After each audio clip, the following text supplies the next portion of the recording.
Well, thank you for joining my session, Commoditization, the Self-Fulfilling Prophecy for AEC Firms. And we talked to a lot of firm leaders, and commoditization is a concern, and it was actually such a concern that it became one of the pillars of our Elevate the Industry vision, which I'll get into here in a moment. But it doesn't have to be that way, and so that's why I say it's a self-fulfilling prophecy, because we actually can run our businesses in such a way that we fight this tendency for us to become a commodity in this industry. I'm going to start by introducing myself, Chad Kleinens, and if you want to look at either screen, they're very different. This one looks like I spent too much time in a tanning bed. This one looks like I had just come back from Florida. This is the real picture. I had just come back from Florida, and that's why I had my headshot taken. So I am a civil engineer. My background was in transportation, but as soon as I could, I got into the marketing side of the business. And I was in what I would say a heavy infrastructure, purist engineering firm. We had, maybe it was, you could say, like big, gigantic E, tiny little a. But I am a licensed professional engineer. As soon as I could, I got into the marketing side. I became the chief, yeah, right, which is kind of not the typical path of a civil engineer. I became chief marketing officer eventually of the firm that I was in, and then eventually chief strategy officer. Then I joined this company called Zwei Group about 9 years ago. And I had known about Zwei Group. It's very well known in the industry, especially on the engineering side. And I met this guy who wore a gigantic hat in Dallas, Texas, at a principal's academy, and one thing led to another, and I ended up joining him. And it was this company called Zweig White at the time, for those of you who go way back and remember that brand. What a lot of people don't know about this company is that we've been around for a long time. First of all, we were really one of the first companies in this industry to really do research and benchmarking on business performance. But the company was sold in 2004, bought back in 2012. That's when I joined the company. We rebranded it from Zweig White to Zwei Group. Fred White was no longer involved in the business.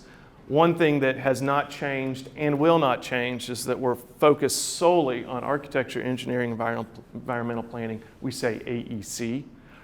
We will never stray from that. We come from our industry. The employees that we have worked, many of them have worked in some role in the industry. And one of the things that we claim, and it's something that we're proud of, is that we've been named 3 times to the Inc. 500 5000 list. Now, why do I say that? It's because when I'm talking to audiences about differentiation, I challenge them, think of something that your firm can claim that no other competitor can. It's kind of a challenge if you think about, like, what can I claim as a company that nobody else could claim? It's a pretty powerful differentiator. Right? So as long as that exists, we're going to share things like that. Our mission in this industry is to be the underlying leaders in driving performance and purpose in the AEC industry, all in pursuit of this vision that we rolled out in 2018 called Elevate the Industry. And it has these pillars of promoting the industry, driving diversity, education, driving change, and then also celebrating this amazing profession that we've dedicated our lives to. It is the best time in history to be in this profession, and for a number of reasons. But it also is the most challenging time to be in this profession, which we'll talk about. I'm going to focus on this pillar right here. This driving change was actually inspired by many of those conversations we were having with firm leaders, and this idea of the industry trending towards becoming a commodity. That driving change was to fight that tendency, right? Because if you really, and we'll look at it here in just a minute as to what a commodity is, we really do not fit that definition. So what is a commodity? Well, the context we're going to look at it today is, with this definition, a basic good used in commerce that is interchangeable with other goods of the same type. Now you could say, okay, well, my service is kind of like that. But if you really drill down as to what a commodity is, it has little or no differentiation, okay? Indistinguishable from other providers, and again, same regardless of provider. Now, if you look at those things, you can say, wait a second, I can have control over those things, right? So that's why it can be a self-fulfilling prophecy if we don't make the effort to really stand out. Examples of like actual commodities per the definition of commodities are things like grain, natural gas, rice, things like that, right? And if you really look at what we do in this industry, even the IRS has defined what we do in such a way, and that's where the R&D tax credit came from. And basically the federal government said, what we do is so unique and each project is so custom to the situation that every project is a learning opportunity. We're developing new technologies or new ideas or new ways to approach things. That's why the R&D tax credit even exists in the AEC industry, right? So even the federal government says, hey, you're not a commodity. Now, when you work with the federal government and they put pressures on your price, it may feel like they think you're a commodity, right? But that's what we're really going to focus on. Why do we not want to be a commodity? It's because we want pricing power. We've got to have that, especially today. The number one challenge in the industry is, does anybody want to say it? What's the number one challenge in this industry today? Talent. Recruiting and retention, talent, that's it, okay? We have, and I'm not being dramatic here because I'm not a very dramatic person, but it is a crisis. I mean, we're seeing it in the numbers. We've been seeing it for years. If you look at the dollars that are coming into the industry in Q3 and Q4 of this year, the pipeline is about to be jam-packed in an industry that's already overheated, really, when it comes to the labor market. So, why do we struggle with this idea of becoming a commodity? Really, it's because of the way many firms in this industry run our business or don't run our business, right? Because, as we know, being a service provider, who gets the majority of our focus? Our clients, right? So we don't spend a lot of time working on the business, focusing on ourselves, right? Even taking 2 days out to spend time at this great conference is a sacrifice for many of you, but it's so critical for us to be here to talk about the business, because even if you leave with one or two powerful things, I can assure you it's better than just 2 more days in the office, right? So we really have got to spend time on the business. So what we want you to learn through this session today is how to build and run a differentiated firm and fight commoditization, okay? There's several things I'm going to focus on. First of all, building a strong brand. You've got to invest more in marketing, okay? I consider myself I'm the self-professed evangelist of marketing in this industry, proudly, okay? Secondly, invest in experience, both on the employee and the client side, right? And then thirdly, lead with a vision. Use strategic and business plans daily. And really, you could move number 3 up to number 1 because you really have to start there. So we're really going to look at those 3 aspects and recognize that really what we're trying to get to today is in this business, in this industry, we've got to do a better job of aligning the message and the experience, because there's a real disconnect in this industry, how we describe ourselves and then how the actual experience is, not only for the clients, but also the employees. So we'll start by looking at what a brand is, because there's a lot of misunderstanding about what a real brand is in this industry. A brand is basically how it's perceived in the marketplace, every perception, every touch point. Okay, so it's words, images, the things you say and do, both while you're at the job, while you're not in the job. Every relationship you have really builds the brand and defines the brand. When we say brand in this industry, we think about website and logos and t-shirts and things like that. Those are just that's just one aspect of the identity. You know, it really is about the experience and what your clients are saying about what your brand means. But you got to know what that is. Now, you wonder why I've got a picture of a Yeti cooler here, right? It's because it's a great example of a brand that transcended. You know, how this group of folks from Austin, Texas, you know, in like just probably about 10 years ago came up with just not a particularly attractive cooler, okay? But they do charge 4 times as much as every other cooler, right? And now it's like really cool to have that cooler, right? So cool that I was actually driving down the street the other day and I was behind a Jeep that had a Yeti sticker on the back of it, okay? Have you ever seen a vehicle driving down the street with a Coleman sticker on the back or an Igloo sticker on the back? If you did, would it be a minivan? What would it be, right? So what Yeti did is they transcended from just a cooler company to just being the cool company to work for. It reminds me of a firm I worked for in Austin, an engineering firm, and their name was Big Red Dog. And they actually ended up getting the site design for the Yeti headquarters. I remember Will Schneer was telling me the story. The neat thing about Big Red Dog was, they came onto the scene, and really they weren't burdened with decades of old crappy marketing boilerplate and all this stuff, how you describe yourself in generic terms. They just said, we're just going to be a really cool company to work for, and they were. The name obviously caught people's attention. Funny little story, I can share this. So they got a cease and desist from Clifford, the Big Red Dog Company, if you remember, the children's book. But they said, you don't have to change your name, you just have to stop taking pictures of red dogs and putting them in your social media. True story.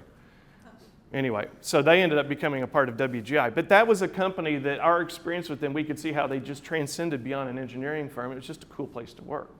So they attracted clients that were also cool. So they had a very impressive portfolio of projects and clients. So the brand is like a DNA, okay? And you know about DNA, everybody has a very unique strain of DNA. So do firms. It's a special combination of features and benefits that make your firm unique. But it's not just real obvious what those things are. You really, as a company, have got to dig down and find what those things are that make you unique, how you can set yourself apart. Some of those things that are inherent to who you are, but also some of those things that by design, like through a strategic plan, you say, this is who we're going to become. This is the kind of experience we're going to provide our clients. It's elevated, whatever it is, like beyond all of the jargon. So if you look at a brand, and you kind of say, okay, there's these two sides. There's what we're saying about ourselves, the visible side, the message, proposals, presentations, website, social media, all of those things. The experience is everything else, all of the client experiences, but also the employee experiences, business development interactions, those project experiences, all of those things. So we have these two sides, and they really need to be synced up. But in this business, and we work with a lot of firms where we really go in, get to know them, get to know their clients, and we figure out there's a disconnect. This is what we're saying, but it's not necessarily what we're doing. And then if you kind of put, and I don't want to use the word silo, but that's kind of what they look like, but the departments over this, you can see that we've got marketing and business developers that are kind of on this side. Maybe you've got project teams, field services, other aspects of the business that are on that experience side. The problem in this industry is those things don't talk a lot, okay? Marketing in this business is like a necessary evil. It's an overhead function. We park them up in the ivory tower. They do their proposal churn. They're up there cranking away. Nobody's telling them what's going on with the clients. Here's how to really set ourselves apart. And so that disconnect's a real problem, and we'll see this here in just a moment. So I want to start by getting a little poll of those of you who are in here. How many of you are experienced or are tasked with the message side? So you're really more on the message, okay? All right, and who's in here like more on the experience side? Front lines, okay. Some of you both, right? Okay, so this is really what we're going to focus on today, is getting those things aligned. That's what's going to fight becoming a commodity. So here are just some steps to building a strong brand. First of all, you've got to be visible. The brand's got to be visible. You've got to be where your clients are, right? Kind of obvious, right? But we also got to be connected, right? So we've got to connect the brands, again, where the clients are, where we want to be, both where we are now and where we're going. It's very, very important. Relationships are very important. Thankfully, we are now pretty much back into a mode where we can do things like this. We can see each other, we can interact, and that we really, I think, realize now more than ever that the ability to go to conferences like this is just a real blessing, to be able to interact with each other and to build our businesses and not do everything over Zoom. We've also got to be clear, and this is where things really kind of go off the rails in AEC. We really struggle with clarity around what is really important, the message, right? And there's a mindset, and I'd say it's kind of aging out. That's the way I'll kind of put it gently. Aging out where more is more. It's like we have this marketing boilerplate that we've been building over years, and now it's 150 pages long. And we'll put it in any proposal if they'll let us, right? If they'll let us, we're going to put it in there, right? Because we're convinced that the client's going to read some sentence and be like, oh, this is it. This is why I need to hire them, right? Because they read that stuff, right? Right? So really being clear, being very consistent across platforms, bigger struggle than ever. We live in a day and age where we have more marketing channels. If you go back to the mid-'80s, we would have been like, oh, that's amazing. I can build my business and have exposure on all of these platforms versus just picking up the phone and seeing people face to face or sending a facsimile. You know, I had to use the word full facsimile, but anyway, you know, it's like, no, that would be great. Email, that would be awesome. No, it's not. It's terrible. We're now overwhelmed. We've got all these things we've got to manage. It's good, but there's also trade-offs, right? It's great that we can connect with our peers and send messages out on LinkedIn, but now managing all these channels is very, very challenging. And then people decide that they're going to do things with your logo that you don't want them to do with your logo, right? Like put things on it and dress it up, and now the logo's all screwed up. And some office that's, you know, out in Wisconsin's got their own version of the company logo, right? So it's all of this stuff is difficult to manage, but it's important. And then ultimately we got to be different too. And this is again where we really struggle being different, because we describe ourselves in many of the same terms. This stuff really isn't easy because we're kind of our own worst enemy here. And it's not the marketing people, it's those who we're trying to get support and resources from. So we do this. We get firms in a room and we say, okay, we're going to really drill down and find out what makes you unique. And it's a nightmare of screwdriver work all day long because we have to use all of these terms. And these are straight from websites and general brochures right here. It's like enriching the quality of lives, you know, cost-effective, innovative solutions, multidisciplinary. We're not even sure if that's a word. Our projects are on time and within budget. I would hope so. Isn't that kind of a minimum standard of performance? You know, and so it's like we're client-focused, full-service, collaborative. Okay, so these words that we use, does the business really stand out? I mean, if we say to a client, we're client-focused, full-service, and collaborative, what does that feel like to the client? Okay, so are they interacting with us? Are they having any better experience with us than they are with other providers? We don't know because we won't ask them. You know. So, I mean, we saw the stats in there in the first session. I mean, it's still, CX is very undeveloped. There's a huge opportunity ahead. But my favorite phrase on this screen, does anybody want to guess what it is? We are pleased to submit our proposal. Whoa! Like your client gets their proposal and like first thing they open it up, they're like, well, I don't think we need to review any other service providers. Because ABC engineers, they were pleased to submit their proposal. And our mission, I just want to remind you, selection committee, is to please our consultants. So if they're pleased, we don't need to look any further. I love the first three words. We love to talk about ourselves in this industry, right? We, it's the first word. We are pleased. So I talk about this and people will say, hey, Chad, what should we say? And I say, anything else. So if anybody is guilty of starting a cover letter with this phrase, you can raise your hand and we'll just call this like a confessional. You'll be cleansed. You'll never have to do it ever again. You know, you can publicly denounce it, all right? You know, so we see all these phrases and terms, and really what does it make us look? It kind of all puts us in just this big bucket, right? And we're saying the same things. We're using the same phrases. The cover letters, and I'll just tell you this. When we do, like, we have a business development seminar when we talk specifically about this. We've got a lot of people in those seminars that are on the front lines, either writing the proposals or have a huge role in it. And I'll tell you, when we say, how many of you do this, nearly every hand in the room goes up, right? Okay, so what does that say? It says your clients are getting the same thing, right? So this concept of average through words, you could see it on the screen. So let's look at this. We're going to focus on the message side here. And the stat from our most recent marketing report is that 3.1% of net service revenue, that's gross revenue minus subconsultants, is what the average firm spends in this industry on marketing. That is 1/3 of what every other industry on average spends on marketing.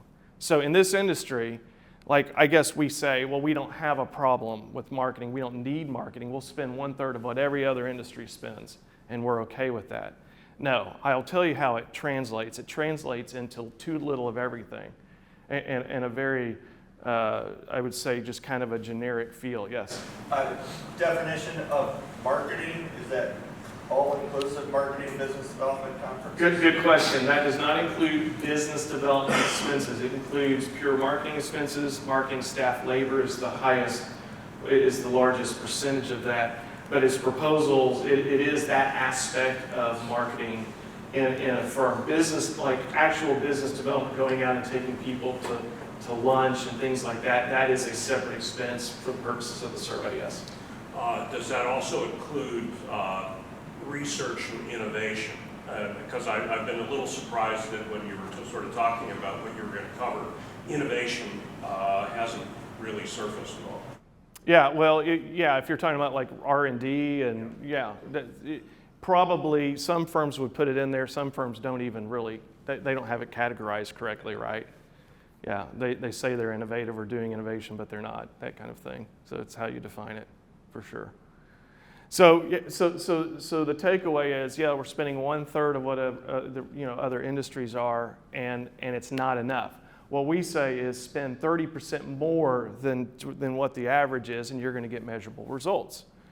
And we'll actually look at a dissection of this here in just a moment. So the underinvestment, though, in marketing does go beyond the dollars. It's also the practices internally. It's the disconnect between our marketing and our production staff, the fact that we can't get anybody engaged in a CRM, okay, and how valuable that asset can be actually has a monetary value if you're selling your firm, right? And so it's one of those things where we spend money on these things like CRMs, but then we don't really hold people accountable for using them. So there's this disconnect. We can't get people engaged in the process beyond just what's absolutely necessary to respond to an opportunity, okay? As I said earlier, the brand, and especially if you get into the rest of the org chart, their understanding of brand is over-focused on just a few of the visible features, and they're not thinking about how what we're really saying has to line up with what we're actually doing. So building a strong brand is a management challenge, not a marketing challenge. So that's how we treat it in this industry. We're like, oh, well, this is the marketing team. They're the ones that have got to figure this out. But then we underinvest in them to figure it out, right? So it's a problem. So really, if you kind of boil it down, the ideal firm that I would say is providing great experience and is building a strong brand, they have this mantra of say what we do, just very clearly say what we do, and then do what we say. It's very simple if you say it like that, right? But it's not when we're using all of these terms to describe ourselves, but there's no business practices or accountability for people to actually act and to deliver on what being really client-focused means, right? Or what a really collaborative project environment looks like, right? And so this is really, really, really important. So the optimum brand is achieved through consistency in the message and the experience, and it's a huge disconnect, right? So where do we start when we start talking about the brand? Well, it really is our people, okay?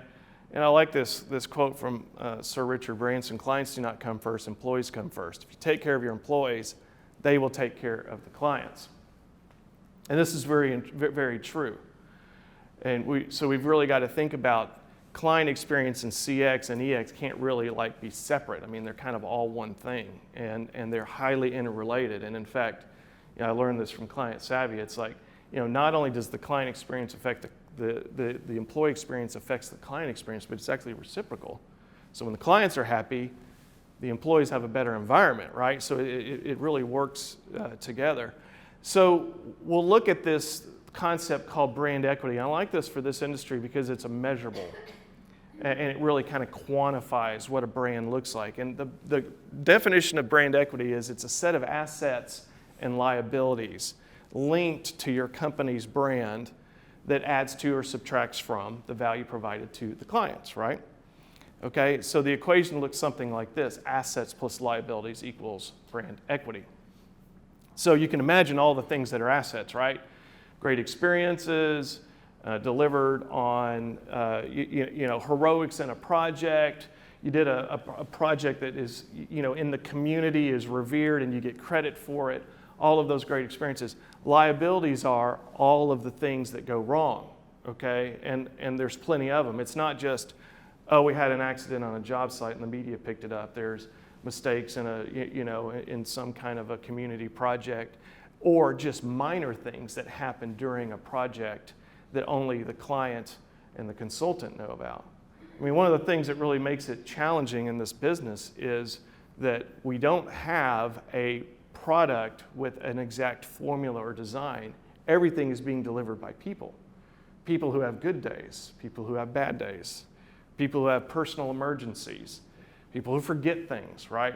And so the challenge of building a brand in this industry is greatly enhanced by the fact that we're dealing with people that not only do they have all of these things that increase variability of the project experience, but also in this business, we don't do a good job of telling people what they're actually supposed to do.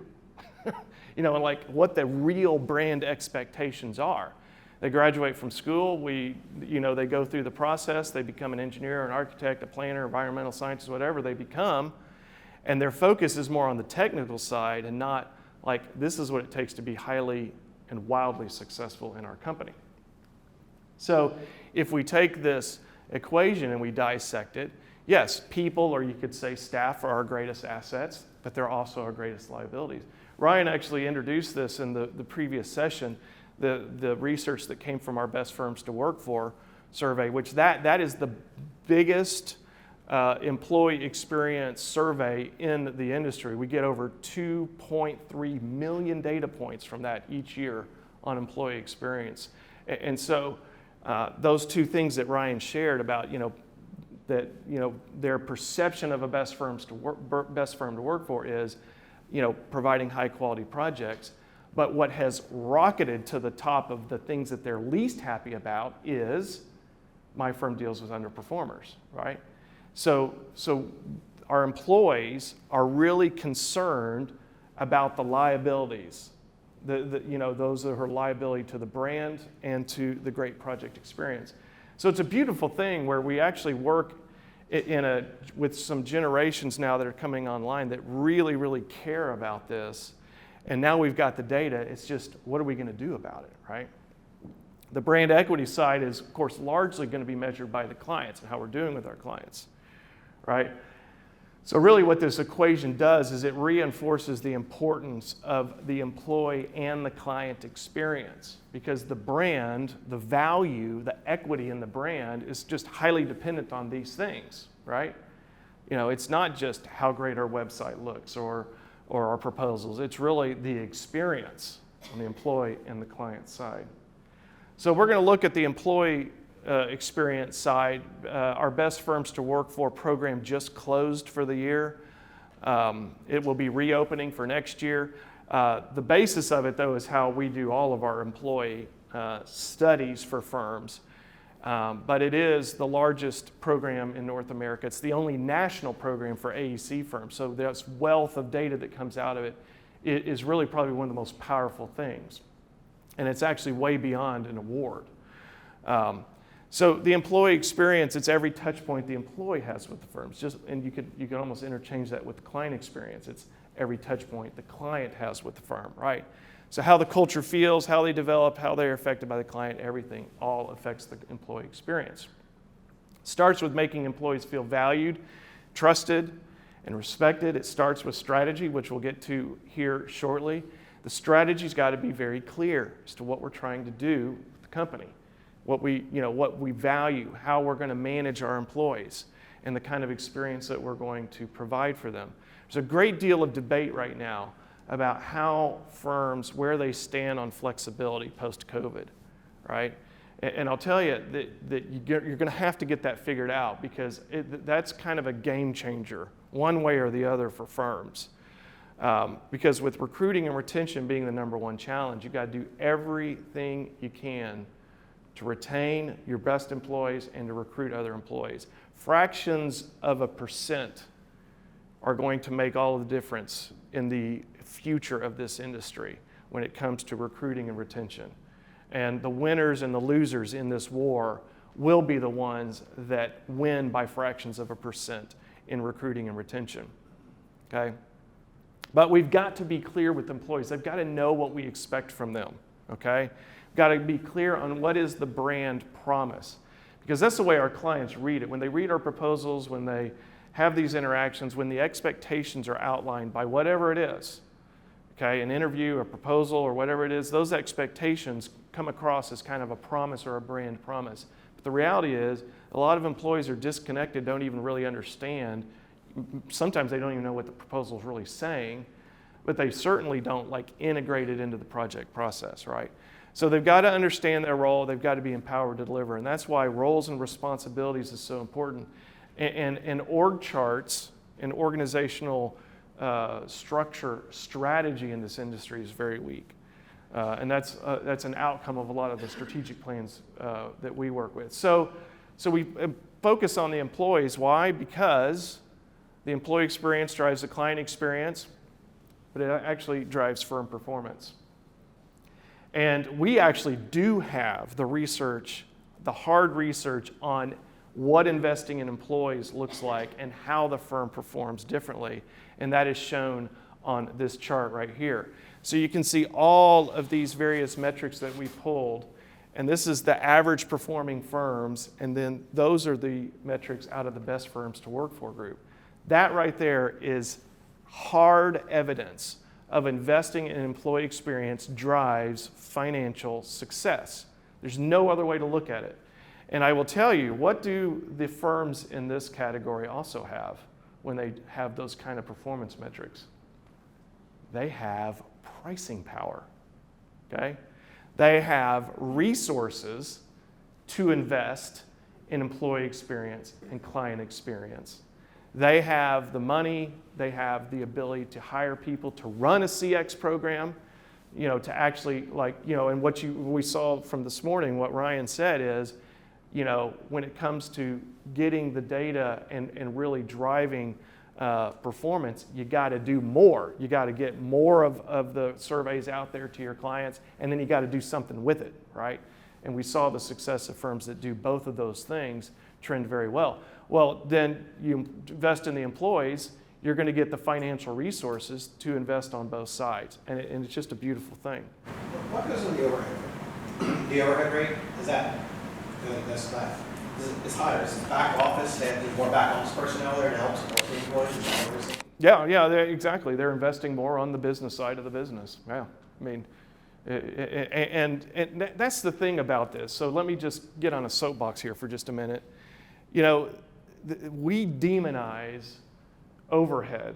In fact, overhead's just almost a bad word, in this industry. And because as we grow the business, it's like, oh, well, now we've got to hire another person in marketing. Now we've got to hire another person in accounting. It's like, and the way technical professionals see it is every single person that I add to the non-billable side of the house is one less dollar that I get in my bonus next year. Okay? It's a screwed up mindset that's just completely crazy that we think that by building the business side of the business that we're giving up profits. We're not. We've got 30 years of data that shows when you invest in the business side of the business, you drive growth and you drive profits. And in fact, when we say this to audiences and they're like, whoa, shocked, we say the top 3 things that actually drive the most growth in this business, top 3 investments you can make are investments in marketing, IT, and HR. Okay, those are the top 3. And people are like, oh, well, I wouldn't have thought of that. I would have thought, hiring more surveyors or, opening up a construction admin side. I mean, we always just think on the billable side of the business, and that's very important. I mean, to make money, we have to bill clients and we have to make money. But as the firm grows, we have got to invest in the business side. We've got to be doing these things. We can't say, oh, well, we don't want a CX program because we did it 12 years ago and we got bad results and we don't want to get bad results again. Some actual quotes from Blake could probably take over from here and share some of those things. I think I think seeing that overhead rate being higher at 150% and the pre-tax profit on the top being 5 points, fully 5 points higher, I think that says it all to me, what you just said, that if you want to validate what you're saying, look at those. You have to make sure your new overhead that you're adding is effective and all, right. And it's our job to make sure that happens, but you know, starving the overhead is not the path to success. Right on. Absolutely. Well said. And I'll tell you, these are not anomalies. I'm telling you, every year it's just new versions of this. I will say, what I've been seeing is the gap between best firms to work for and average firms is just incrementally getting larger. Recognizing that both EX and CX are emerging humongous opportunities that are largely still untapped in this industry. So where is the most effective place to align the message and the experience? Well, it is the strategic plan. Yes, real quick, Chad. Yeah. So I know those are basically your averages that we're looking at on the board. How the ones that are more progressive in their investment and employee experience, how wide was the gap? Do you have percentage of profitability percentages versus the lower end of those? Oh yeah. Like if you. That's a good question. I don't know really how far out the parameters are go, but we actually can dissect those numbers by size of firm, area of the country, different things you're doing. And in fact, when firms go through this program, what we can do is we can actually take your data and like really drill down of where you're investing, whereas other companies that have, like you say, I want to really improve this specific area, then we say, okay, the firms that are high in that, to Blake's point, are investing in this particular thing. Right. It's very powerful intel. Yeah. But even, I mean, it's again, and there's no other data out there, so we work with what we've got. Right. So the strategic plan is very well. How many of you in here have a strategic plan? Okay, that's a good number. I don't normally see that many hands, but there's a lot of impressive people here, obviously. So here are some points about this I think are very, very important. Problem is, more than 70% of companies with a strategic plan don't execute it. Okay, now this is why there's apathy, skepticism. You know, if you say strategic plans in the halls of an AEC firm, you know, the general rank and file is like, oh yeah, I know what that is. Okay, it's a group of our board or top leaders. They go out to an exotic lake house. They cook steaks. They, you know, eat well. They talk about strategy. They come back with a plan. It sits on the shelf, right? And I don't ever see it. Okay, nothing changes, right? So it's very important. The execution side is so critical, and so that's where for us as a firm at Zwei Group, we help with strategic plans, but then it's all about the execution and really designing the plan to be able to be executed, right? Well, how do you do that? Well, you hold yourself accountable. You don't, strategic plans aren't like something secret that you got to like, you know, hide and like put it in the safe of your office behind the painting, right? It's like, come on, folks, really? Do you think that if one of your employees took your strategic plan down the street to a competitor, that they could actually execute on it? I mean, you're having enough trouble executing it on your own. Do you really think that somebody down the street can execute on it? Plus, any good strategic plan is unique to you, right? So it's not like some secret playbook like they do in the NFL where they have to hide their face when they're talking. It's not like that, okay? But we think that. We're like, oh, we can't, you know, it's conferences like this that finally we're doing well. We like actually share stories. But you go back 20 years ago, nobody wanted to share stories because they were scared that, like, I can't tell them my secret. Now we're past that, thank goodness, right? So adding to that, the reason for the 70% is because we don't share it. Nobody knows what the strategy is. Nobody knows what the expectations are. 95% of the typical firm doesn't understand the organization strategy. That is a staggering number. Okay, just think about a 100-person firm, AEC firm. If you said that 95 of the people do not understand the firm's strategy, you're working yourself way down, almost into middle management doesn't even understand the strategy. I mean, if only 5 people in the firm know the strategy, it's crazy, right? Because we don't communicate. We don't do enough to share what we're trying to do and then hold people accountable for it.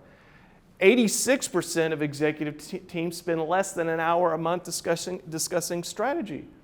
Right? That's kind of the point of an executive team. is to drive the strategy, right? And so it goes back to we don't spend enough time on ourselves, right? We don't invest in ourselves. We minimize overhead. We minimize time that might be classified as overhead, right?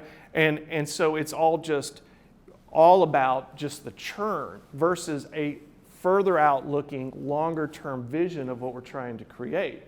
Building a strong brand, which takes many years for that to pay off, but does exponentially. Okay? The solution is businesses using strategic plans, and I underline using, which means it's not sitting on the shelf. They're talking about it, maybe in their monthly all hands meetings, they're talking about progress. It looks like a United Way campaign where we're this close to our goal, whatever those things are, they're 12% more profitable. So anything where you're driving even that amount of profit says using a strategic plan is very powerful, yes. Have you seen situations where the company will actually share the strategic plan with some of their core clients? Yeah, absolutely. And I've worked with firms. What we do is when we work with a firm to do a strategic plan, it's actually not a written document, it's actually a presentation that is then shared with all of the employees. It's launched. Now, there may be aspects of it that are kind of blinded to employees, like more detailed stuff that wouldn't concern them, but the bulk of the plan, which is usually, I mean, if it's in a presentation, it means it's boiled down. It's not like pages of text. And we've even had some firms that, they share it with their clients. Because one of the key aspects of our strategic planning process is employee feedback and client feedback. And that's why we have a partnership with Client Savvy, and we work together on getting the client feedback, and that helps drive the strategy. And then that's a great way to just go back to your client and say, hey, thank you for your input. This is our strategic plan, and it reflects some of the things that you guys said that we're doing well and we're not doing well. We're fixing these things. We've got these big ideas now. It's a very powerful way to get client engagement. Fighting commoditization does start with a plan. These are the aspects of the plan. You say vision, mission, values in this industry, and you get even more eye rolls. Why?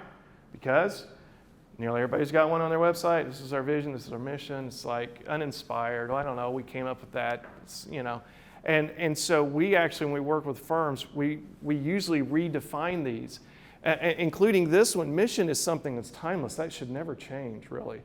But when you figure these things out, it kind of goes back to what I said earlier about when you can figure out something that's uniquely you, that you can really rally around, and you break free from all these buzzwords, these buzzwordy, rich vision and mission statements that people put on their websites, the values. I remember I was doing some research on values, and if there was a company, you may recognize the name, I'll tell it in just a moment, but their core values were trust, integrity, okay, and a few others, but trust and integrity. The firm's name was Enron, okay? And it was stenciled on their lobby of their Houston office, trust and integrity, okay, Enron. Great core values, guys, way to go. All right, so, but we say these things and people roll their eyes because we don't bring them to life, but these are crazy powerful. I will tell you, we work with firms that when they come up with an inspiring vision, they really figure out who they are, and they say, this is our timeless mission, and these are our core values, and we're going to measure people against them. We're going to share them with people. We're going to talk to people about if you're inside or outside of the core values. It just brings the firm to life. And things like, I don't know what to do with my next performance appraisal of so-and-so on my team, and it just becomes this process of forms to fill out once a year and having these conversations. Those things are just a waste of time. But if you can center it around a strategic plan where these things, especially these things, are very clear. These things down here where people can see, like I might have a role in driving the strategy for whatever it is. My unique role, and I may be way down in the org chart, I can help towards achieving this goal. It's very, very powerful. So a real strategic plan that has these things outlined really drive performance because then people understand what they're supposed to do, which is highly undeveloped in the typical firm. So this is kind of where aligning the message and the experience starts, is with the strategic plan. And just to define strategic plan, a strategic plan, the way we define it, is about 5 years. That's the horizon that we recommend. Then you will have an individual business plan each year. So the year one business plan is, this is what we're going to do in the first year of our 5-year march towards our goals, right? This is what we're going to do in year two. And so each year you have a mini planning effort to say, this is what we accomplished, this is what we have left to do, this is what we're going to do in year two, so forth, right? So one of the core aspects of this, and I mentioned that, is really getting data from both the employees and clients to build your plan. So solicit feedback from employees and clients consistently. I didn't say constantly, I said consistently, right? But constantly listen and make adjustments, investments based on that feedback. It's called gap analysis. Here's an example of some of the experience disconnect. Client-focused, trusted advisor, responsive. All big, very prominent messages and words on the websites of the firms that I'm going to then share client feedback that came back. So client-focused, trusted advisor, responsive. This is what they're saying on their website. This is who we are. These are actual quotes from clients. One of their project managers would get with me at least once a quarter to catch up, and I've not heard from them in over a year, and I know they're still there. I know they're busy. They are closed on Friday afternoons. They're difficult to get a hold of. I would have never hired had I known the experience I would have had. So actual quotes from firms that are boasting the words on the previous slide, right? And there's a lot of this. So that's why partnering with a firm like Zwei Group Client Savvy, getting both the employee and the client experience data is so critical, and that has to be the foundation of the plan, because we have to solve these problems, okay? Not easy. A lot of people are busy. Is anybody busy in this room? Okay. It's a problem. Well, okay, perfect segue to the next slide. Backlog is at historic levels. Sharpest rise and all I could go back to is 2012. I think we've got data that go past that, but at least I went where we were coming out of a recession, and you can even see backlogs really weren't as steeply recovering as where we are right now. We suspect, we don't have the data, we're collecting it right now, that it's on an even sharper rise right now. When Q3 and Q4 data come in this year, I think what we're going to see is really going to be, the gravity of this situation is really, really going to be evident. So experience, I will say, is facing unprecedented pressure. It's great to be in this industry. The work is so plentiful, but the trade-off is that it is eroding employee and client experience. We've been seeing several metrics in both employee data and client data eroding over the last 3 years. We say it is trending exactly with the amount of work. Employee mental health, all of those things are really at growing concern, burnout, all of those things. And you can see the data just keeps saying it. Look at where we were in 2012 and look at how sharp the climb is there. So when we get busy, both the employee and the client experience erode. Okay? And so running our business, our management people, policies, job descriptions, protocols, everything has got to be aligned with the brand promise. We can't just say, this is who we are on a website if we don't really have the business practices, the customs, the cultural elements, all of these things that make those things up that say these are aligned with us really being client-focused These really are aligned of us being a best firm to work for. You know, we can't just say it. We've got to do it, and we've got to like close that gap.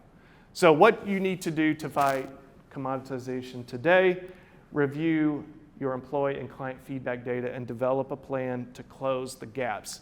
Gap analysis was a concept, it's taught in business schools. It was created for professional service firms. And what it basically says is that those providing a service to a client in professional services have a perception of how it's being delivered, and the client has another perception of how it's actually being received. That is called the gap. Gap analysis was created as a study of and how and a methodology for closing those gaps. If we're going to ask our employees and our clients for their feedback, though, we've got to do something about it. Because asking for the time of both our employees who are very busy and our clients who are very busy and then not doing something about it may be worse than not asking them at all, right? So very, very critical.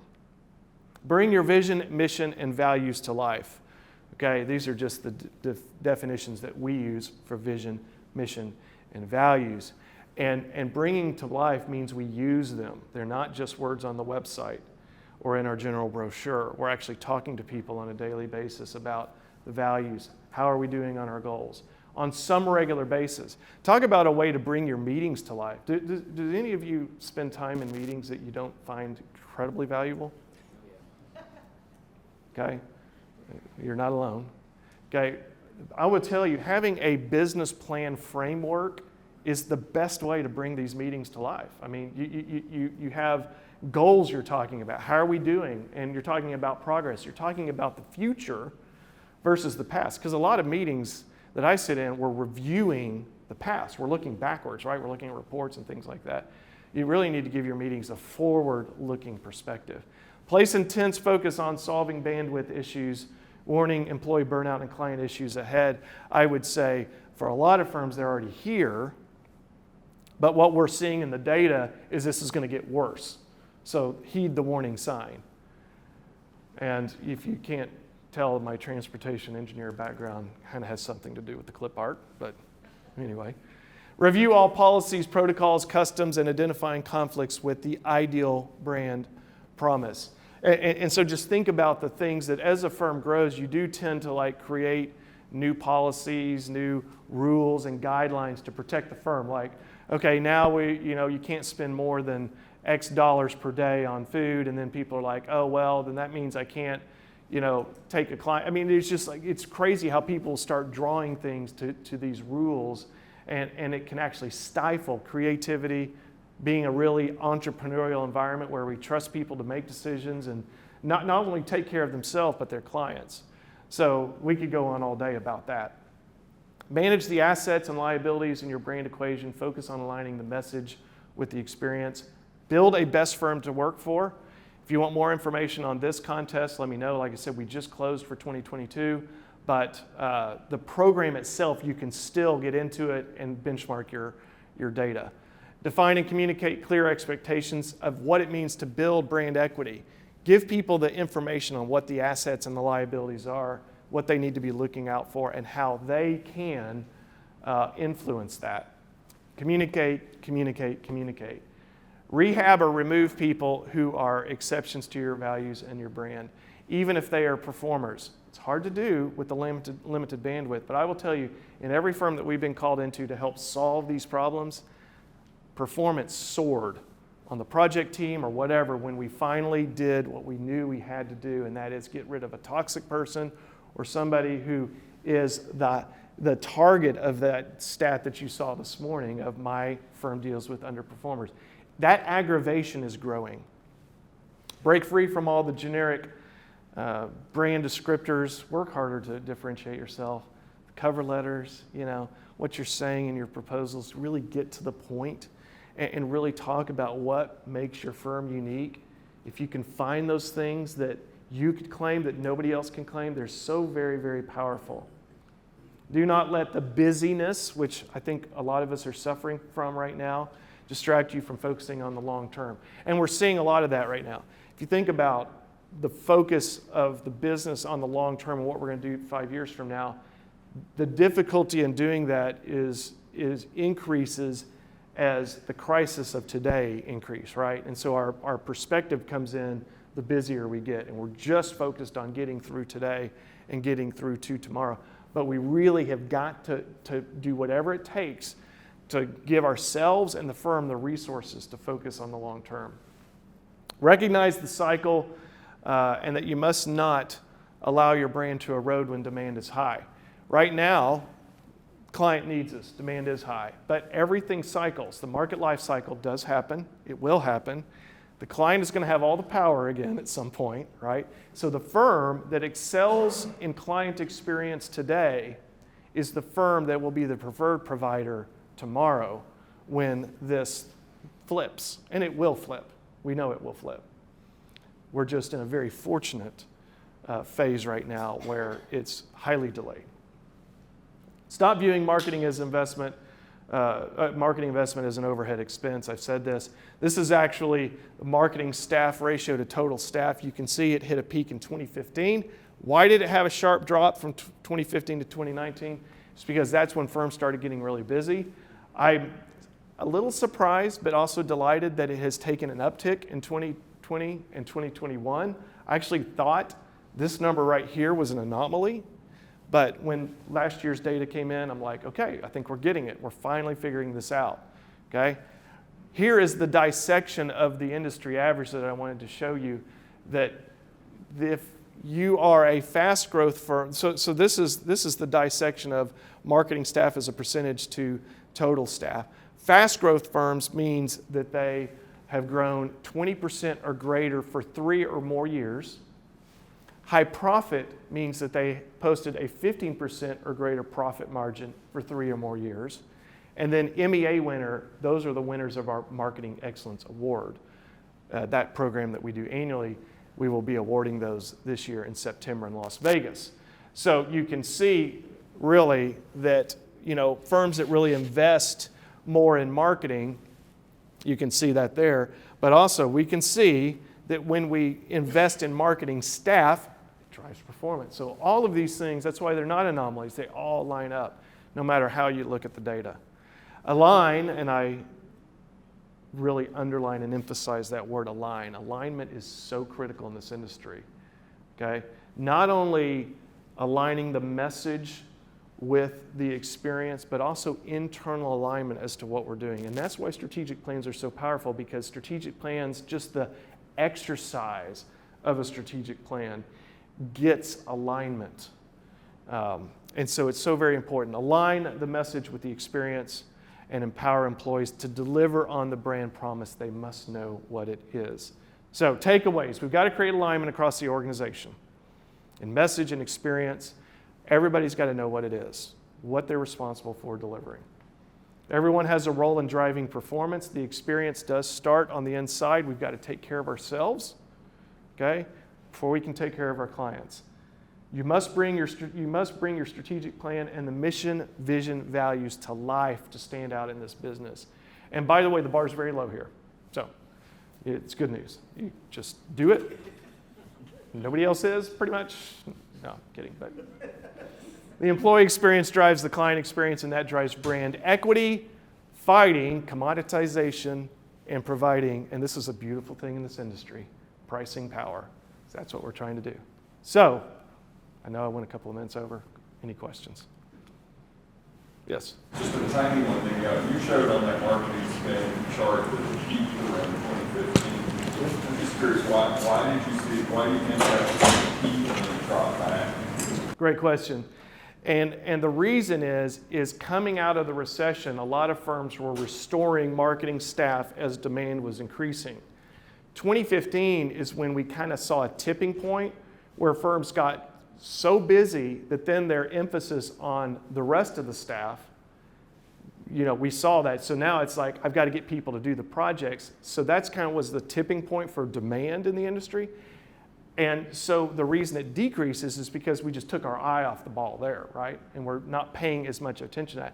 What you want is, yes, we've got to emphasize hiring production staff, But it doesn't mean that we stop hiring marketing staff, right, to support that demand.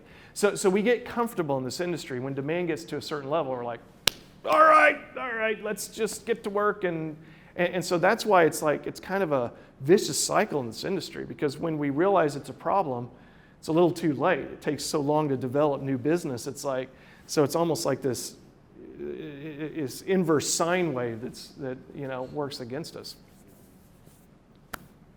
Other questions? Okay, well, I'll be here for the entire conference. You can come talk to me. Thank you for attending my session.